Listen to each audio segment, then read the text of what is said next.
Halo, assalamualaikum warahmatullahi wabarakatuh. Selamat sore Malaysia. Hari ini aku mau bagi tahu, aku dapat hadiah dari mantan aku yang tersohai, yaitu Debbie Echa, orang Madura. Entah apa yang merasuki dia sampai dia kasih rusak kereta ini.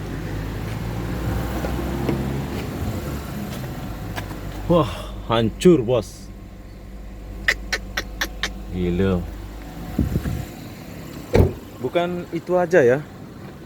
Dia kasih hancur kemek sama cermin. Dia hantam pakai batu semua. Sampai atas pula. Gila, gila, gila.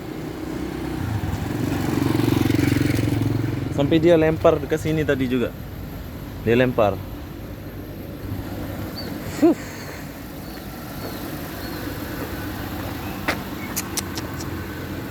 Ini adalah hadiah terindah dari mantan sohai. Tapi apa benda, kita jangan benci mantan ya.